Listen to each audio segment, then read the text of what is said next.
अस्सलाम students, I hope you are all doing well. This is Zenia from STEM International, another video जिसके अंदर हम जो है वो ज्योग्राफी बुक 6 को कंटिन्यू करने जा रहे हैं। चैप्टर नंबर 3 को हमने ख़त्म किया इन और last video, that is climatic regions of the world. और इस वीडियो के अंदर हम शुरू करने जा रहे हैं उसकी एक्सरसाइज। तो आइए एक्सरसाइज शुरू करते हैं। और बच्चों, हम एक्सरसाइज स्टार्ट कर रहे हैं और सबसे पहला जो हमारा क्वेश्चन है that is basically choose the correct option which is MCQs। और हमारे पास 5 MCQs हैं। पहला है जी the coldest climatic region of the world is. तो हम ये पढ़ चुके हैं जब हम क्लाइमेटिक रीजन्स की जो है वो डिफरेंट जोन्स पढ़ रहे थे, और उसमें हमने देखा था कि जैसे जैसे इक्वेटर से हम दूर चले जाते हैं उतना ही टेम्परेचर फॉल करता जाता है, और जो बिल्कुल एक्सट्रीम है दोज आर द पोल्स, और वो पोल जो हैं पोलर क्लाइमेटिक रीजन में फॉल करते हैं। Therefore the coldest climatic region of the world is polar. उसके बाद सेकंड इज के which of the following is not considered an element of weather. ऐसा फॉलोइंग में से कौन सी ऐसी चीज़ है जो कि वेदर का एलिमेंट नहीं पहचाना या कहलाया जाता। और वो हम पढ़ चुके हैं कि हमने जब वेदर के एलिमेंट्स को कवर किया था ऑन पेज 38 एंड 39, तो हम देख रहे हैं विंड है, ह्यूमिडिटी है, एयर प्रेशर है, साथ ही साथ क्लाउड्स, टेम्परेचर, सनशाइन, विजिबिलिटी और प्रेसिपिटेशन है। कहीं पे भी vegetation as an element of weather नहीं माना जाता। तो हमारे ऑप्शंस में से ह्यूमिडिटी, विंड और टेम्परेचर तो हमने पढ़ा है। Vegetation however is not considered an element of weather, बल्कि वो कॉन्सिक्वेंस है वेदर का। फिर उसके बाद हम आ जाते हैं थर्ड के ऊपर। The Sahara desert is located in the climatic region of. Sahara desert जो है जनाब वो एक ड्राई जोन है बेसिकली, और ये ड्राई जोन जो है वो कहाँ पे आता है, सब ट्रॉपिकल रीजन में आता है। इक्वेटर के जो है वो आसपास जो है वो हमें मिलता है, और हमने देखा है कि किस तरह से इक्वेटर के ऊपर कुछ एरिया जो है वो गुजर लेने के बाद या कुछ लैटिट्यूड्स के बाद हमारे पास जो है वो ट्रॉपिक ऑफ कैंसर और साथ ही साथ हमारे पास ट्रॉपिक ऑफ कैप्रिकॉन आता है उसके सदर्न साइड के ऊपर। तो 23.5 डिग्रीज नॉर्थ जाएंगे तो ट्रॉपिक ऑफ कैंसर आ जाएगा, और अगर साउथ जाएंगे तो ट्रॉपिक ऑफ कैप्रिकॉन आएगा, और इसके दरमियान जितना भी एरिया है वो ट्रॉपिकल ही कहलाता है। Therefore Sahara desert is located in the tropical climatic region. हाँ, फिर है हमारे पास which climatic zone in Pakistan is characterised by hot summers, cool winters and summer monsoon rain. तो ये भी हमने पढ़ा था कि जो आपका जो इंडस प्लेन रीजन है because of the river system वहाँ पे आपको मॉनसून रेन जो है वो मिल जाती है। फिर आता है हमारे पास factor primarily determines a region's climate is. तो ये हम जो है वो बार बार मेंशन भी कर चुके हैं अपने चैप्टर के थ्रू आउट, दैट इज़ के लैटिट्यूड जो है वो बेसिक या फिर प्राइमरी डिटर्मिनेंट है आपके रीजन के क्लाइमेट का। So next we move on towards short questions. Answer the following questions briefly. क्या है क्वेश्चन जी? नंबर 1 है डिफाइन वेदर। तो पेज 37 के ऊपर जो आपका 3.1 सब टॉपिक है उसका फर्स्ट पैराग्राफ और पहला सेंटेंस जो है वो हमें इस चीज़ का जवाब दे रहा है, इस सवाल का जवाब दे रहा है कि weather refers to the short term atmospheric conditions that include temperature, rainfall, precipitation and humidity observed at a specific place and time. फिर हमारे पास सेकंड क्वेश्चन है what is meant by climate. तो वो भी same page 37 3.1 sub topic first paragraph और second sentence में मिल जाता है कि ऑन द अदर हैंड, हम ऑन दी अदर हैंड को ओमिट कर देंगे अपने आंसर में से। Climate is the average weather conditions of a particular region over a long period usually more than 35 years. ठीक है, उसके बाद फिर आ जाते हैं हम अपने अगले सवाल की तरफ, that is define equatorial climatic reason. तो इक्वेटोरियल क्लाइमेटिक रीजन जो है वो हमने ट्रॉपिकल क्लाइमेटिक रीजन के अंदर जो है वो पढ़ा है, और ट्रॉपिकल क्लाइमेटिक रीजन के अंदर हमने क्या पढ़ा है कि बेसिकली 0 to 10 डिग्री नॉर्थ और 0 to 10 डिग्रीज ही साउथ अगर हम इक्वेटर से ऊपर नीचे बढ़ते हैं तो उसमें इक्वेटोरियल क्लाइमेटिक रीजन होता है जो कि सब ट्रॉपिकल रीजन ही कहलाता है। एक हॉट ह्यूमिड जोन है which is characterised by year round temperature of 25 to 30 degree Celsius and heavy consistent annual rainfalls, इसलिए हमें यहाँ पे जो है वो रेन फॉरेस्ट भी मिल जाते हैं। अगला सवाल है explain how latitude influences climate and provide an example of a climatic variation based on latitude. तो ये पेज 41 के ऊपर जो है वो हमने अपने 3.3 जो सब टॉपिक था उसका पार्ट 4 जो है वो हमने पढ़ा कि किस तरह से लैटिट्यूड जो है वो है क्या पहले तो, और फिर जो regions which are nearer to the equator उन द डायरेक्ट सन रेज आती हैं, वार्मर टेम्परेचर्स होते हैं, जबकि दोज विच आर टूवर्ड्स और नियरर टू द पोल वहाँ पे कूलर टेम्परेचर्स होते हैं due to less direct sun raise.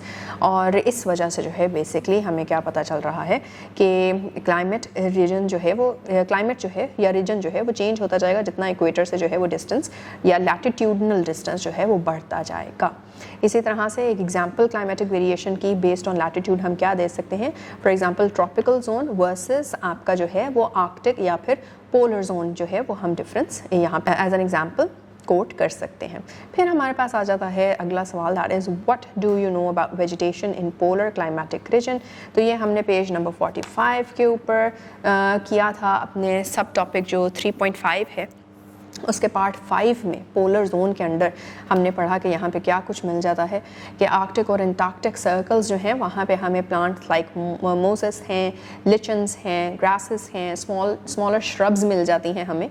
Extreme cold होती है तो यहाँ पे ट्रीज़ बहुत ज़्यादा रेयर होते हैं, ग्राउंड फ्रोजन होता है, रूट्स इतना ज़्यादा पेनिट्रेट नहीं कर पा रही होती हैं अपनी आपकी सरफेस को, सॉइल को। देयरफॉर यहाँ या हार्शर इन्वायरमेंट जितना होता है वहाँ पे ट्रीज़ एब्सेंट होते हैं और छोटे छोटे आपको प्लांट्स वगैरह मिल जाते हैं। फिर हम आते हैं towards the last question which is write the names of different climatic regions of the world. तो ये पेज नंबर 42 और आपका सब टॉपिक 3.4 जो है क्लाइमेटिक जोन्स, उसके अंदर हम देख रहे हैं नंबर 1 ट्रॉपिकल जोन है, फिर ड्राई जोन है, फिर टेम्परेट जोन है, कॉन्टिनेंटल जोन है और पोलर जोन है, और आपने इसी तरह से इनके नाम को एनलिस्ट कर देना है। Next we come towards the questions in detail. तो इसमें हम जो है वो थोड़ा सा एलोंगेट करेंगे अपने आंसर्स को और अपने वर्ड्स में डिस्क्राइब करने की कोशिश करेंगे। सबसे पहला सवाल है explain about whether and climate, describe the factors affecting the climate of any place. तो जनाब ये पेज नंबर 37 से लेके आपका पेज नंबर 38 तक आपको इंफॉर्मेशन प्रोवाइडेड है 3.1 सब टॉपिक के अंडर, और फिर उसके बाद आपकी जो है वो पेज 40 से 41 पे जो सब टॉपिक 3.3 है that is factors affecting the climate of a region, इसको हम अपने वर्ड्स में करके इसका आंसर बना देंगे। Second question is describe the climatic zones of Pakistan, any two and briefly describe each. तो हमने जो है वो 4 पढ़े हैं, हम कोई भी 2 जो हैं वो अपने पेज 45, 46 और 47 तक जो है वो प्रोवाइडेड है। इसमें से कोई भी जोन्स हम देख सकते हैं। पेज 48 पे भी जो है वो एरिड या ड्राई क्लाइमेटिक जोन आ जाता है और उसकी डिटेल्स आ जाती हैं। तो कोई भी 2 जो आपको फील हों कि ज़्यादा इंपॉर्टेंट है आपके लिए, आपको ज़्यादा अट्रैक्ट कर रहे हो, तो उसको जो है वो आप डिस्क्राइब कर लेंगे अपने ही वर्ड्स के अंदर। फिर आ जाता है अगला सवाल, डिस्कस ट्रॉपिकल क्लाइमेटिक रीजन इन डिटेल। तो वो भी हम पेज नंबर 42 पे सबसे पहले जो है वो हमने ट्रॉपिकल क्लाइमेटिक रीजन के बारे में पढ़ा था। 3.4 सब टॉपिक जो है उसका पहला पार्ट है आपका ट्रॉपिकल जोन में, जिसके अंदर आपको ये भी बताया गया है कि इक्वेटर के नियर जो लोकेशंस हैं वो है वार्म है, ह्यूमिड है। दूसरा यहाँ पे टेम्परेचर की वेरिएशन भी आपको दे दी गई है कि थ्रू आउट द ईयर जो है वो हॉट रहता है और टेम्परेचर यहाँ पे 64 डिग्री फ़ारेनहाइट या 18 डिग्री सेल्सियस से ज़्यादा रहते हैं। अबंडेंट रेनफॉल होती है यहाँ पे 59 इंचेस एनुअली पहुँच जाती है या उससे भी बढ़ जाती है। और कंट्रीज़ की भी कुछ एग्जाम्पल्स आप तक प्रोवाइडेड हैं, पेरू है, कॉन्गो है, ब्राज़ील है, कीनिया है, इक्वाडोर है, तो ये सारी चीज़ें हैं। और फिर साथ ही साथ आपको इसकी जो है वो एक और डिटेल आपको प्रोवाइडेड है on page 44 3.5 sub topic vegetation different climatic regions. उसके अंदर ट्रॉपिकल जोन में किस तरह के आपको जो है वो वेजिटेशन मिल जाती है।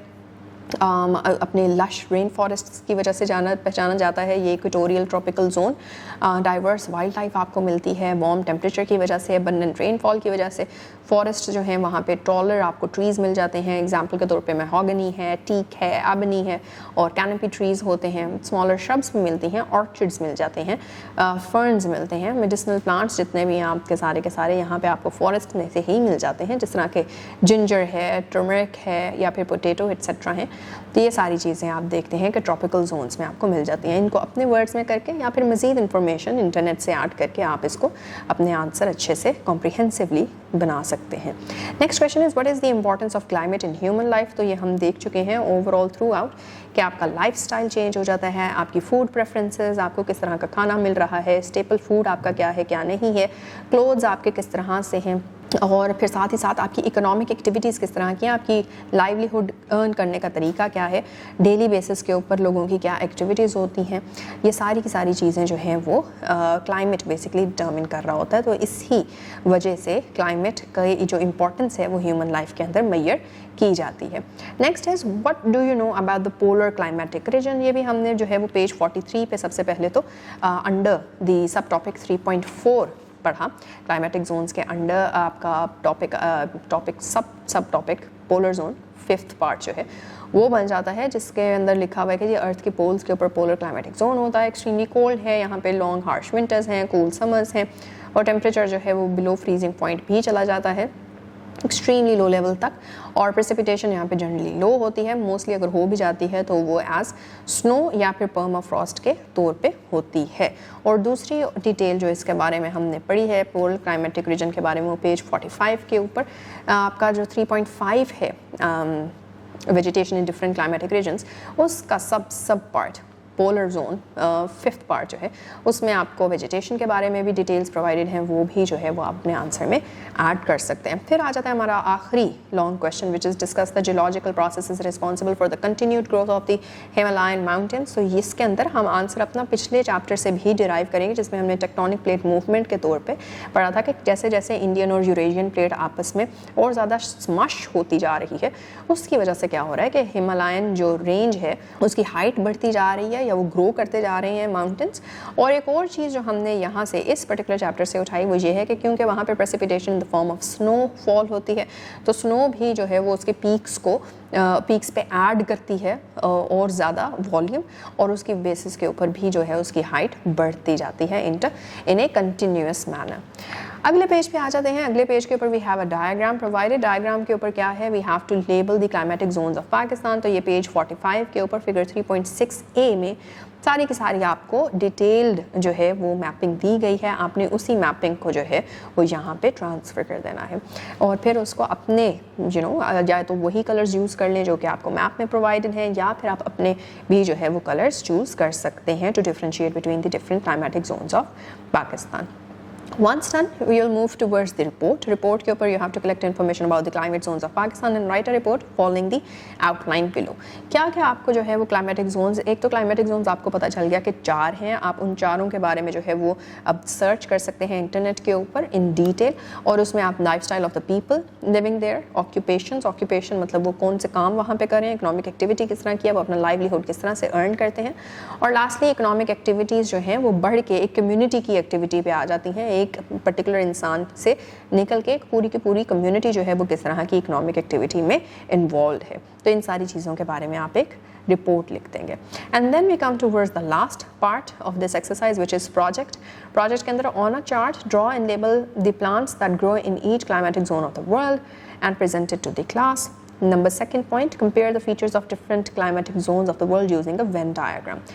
तो सबसे पहले तो आपने क्या करना है कि एक चार्ट लेना है और उसके ऊपर आपने different climatic zones of the world की बात हो रही है, पाकिस्तान की नहीं हो रही। तो पूरी दुनिया में जितने क्लाइमेटिक जोन्स हैं वहाँ पे ऑफ कोर्स वेजिटेशन हमने पढ़ी कि डिफरेंट है। तो प्लांट्स जो कि हर क्लाइमेटिक जोन में होते हैं, आप उस चार्ट को डिवाइड कर सकते हैं, और फिर हर जोन में जिस तरह की आपको वेजिटेशन मिलती है उस तरह की जो प्लांट्स हैं उसकी पिक्चर्स लें इंटरनेट से और उसको आप खुद ड्रॉ करें, और फिर उसको आप अपनी क्लास के सामने प्रेजेंट करेंगे। सेकंड काम आपने क्या करना है वो ये है कि डिफरेंट क्लाइमेटिक जोन्स के जो कुछ फीचर्स हैं उनको कंपेयर करना है एक दूसरे से। और वेन डायग्राम आपने जो है वो मैथ्स में भी कवर कर लिया है। वेन डायग्राम में आप बनाएंगे, और वेन डायग्राम में ये होता है कि वो जो एरियाज ओवरलैप कर रहे होते हैं रीजन्स के, वहाँ पे वो फीचर्स होते हैं जो कि 2 या 2 से ज़्यादा चीज़ों में कॉमन होती हैं, और फिर उसके बाद जो इंडिविजुअल आपके एरियाज़ बनते हैं वहाँ पे आप जो पर्टिकुलर कैरेक्टरिस्टिक्स हैं उस एक क्लाइमेटिक जोन के वो आप वहाँ पे बना देंगे। So yeah with that we done with this particular exercise. जी तो बच्चों हमने जो है वो एक्सरसाइज सक्सेसफुली कंप्लीट कर ली है। हमने सारी की सारी चीज़ों को एक दफ़ा दोबारा रिवाइज़ भी कर लिया, और इसकी जो कुछ इस तरह की टास्क हैं जो कि रिपोर्ट राइटिंग है या फिर प्रोजेक्ट है जो कि प्रोवाइडेड है, उसको करने के लिए थोड़ा सा और एक्स्ट्रा माइल जो है वो जाना पड़ेगा, और उसके अंदर आपको रिसोर्सेज जो हैं वो इंटरनेट से मिल सकते हैं, ओपन रिसोर्सेज होते हैं, उसको यूज़ करें, अपने नॉलेज को जो है वो ज़्यादा एक्सपैंड करें, और उसी नॉलेज के साथ फिर मिलते हैं in the next video with another chapter number 4। Till then take care, अल्लाह हाफ़िज़।